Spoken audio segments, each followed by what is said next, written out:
Well, today guys, we're out here filleting up some freshly caught bluegills and crappies from earlier this morning. Make sure to check out our video from that. It should be up soon. And this is just an intro video of how I clean bluegills and crappies. So here we go. So the first thing I do is I take this and I pry it up, and then I take their gill so I can really get a good grip. And then I make an incision right here, going all the way down until I hit the very bottom of their backbone right here, and then I don't really care about right here. Then next I take my knife and I grip the fish from the top, and I go just right along the backbone here with just a little bit of tip, and just go like so until I go to about right here, right about where the rear fins start, and then I go all the way straight back, and then riding along the backbone go out. So you can see about an incision here and then down. Now this gives me a track to follow when I'm making the next incisions, and I take my knife. It's kind of hard to see on the camera, but I'll take my knife and just keep slicing away. And you can see it just peeling off the ribs there. And so what I do is I just do it laying down. I just keep going and just slicing off the meat from the ribs. Now there are going to be pin bones, and I just cut through those. With fish like this, you don't really, they cook out basically, and you don't really ever feel them when you eat them. And then I just make a slice right here, and voila, you have one fillet. Now the other side is where I struggle with sometimes, because I'm right-handed. This is really easy for me, but this side, the lefty side, that's a different story. So I do the same thing, except I don't grip the gill there. I just make sure the gill is flipped out and make that same incision going along. And then same thing, I'm going to go and just take my tip and go along the back there. And then about right there is when I just go and just cut all the way down the backbone. There aren't any ribs from about here on. There aren't any ribs you have to worry about. So you get a lot of meat from right there. And same thing, we're just going to go and just make some small short incisions to get the meat away from the bones there. I'll try and show you here again.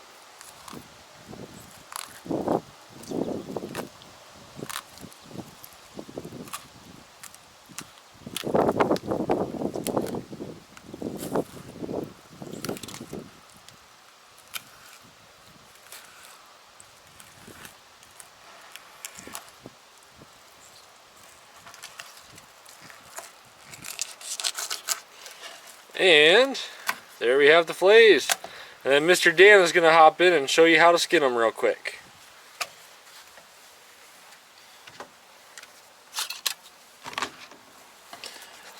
Alright, I'm going to clean up Alex's fillets here a little bit.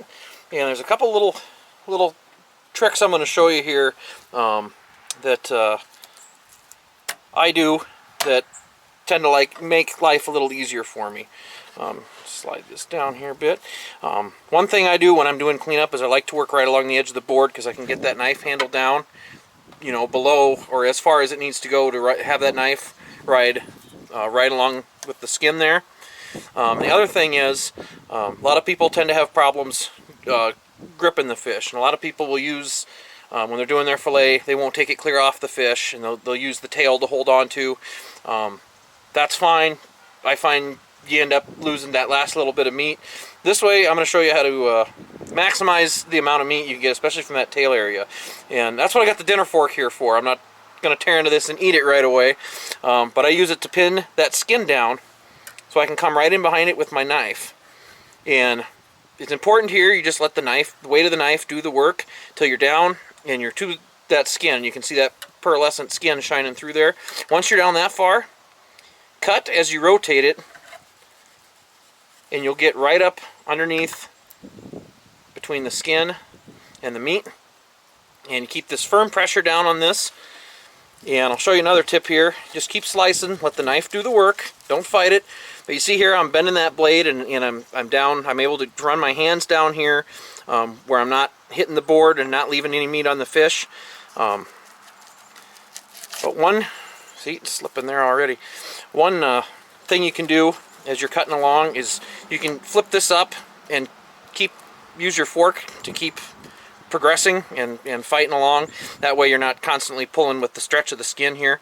And then one other thing I'm going to show you that I like to do is, if you're going to be transporting fish here in Minnesota, you have to leave 1 square inch of skin on the fish for transport so that it can be identified by a conservation officer. So one thing I will do if I was going to be transporting these fish like from a landing back to home is I would stop my cut right here. And rather than cut the skin off up here, a lot of people do that, but then later you're going to come in and you're going to have a hard time getting back in. You're going to have to do this incision over again.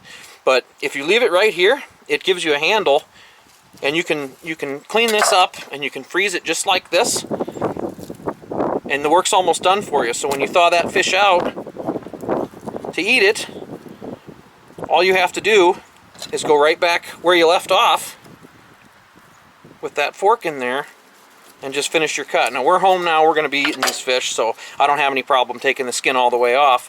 But see, there's very little meat left on here, and you have a nice boneless fillet. And for a bluegill, you've got to admit that's a pretty good chunk of meat for half of one bluegill.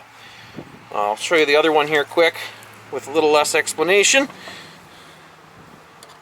Again, let the weight of the knife do the work till you're down to that skin. Turn it 90 degrees as you're cutting, and let the knife do the work for you. And there you have it. You gotta admit, that's a lot of meat for one bluegill. So I hope we helped you out and gave you some tips there for getting the most out of your panfish.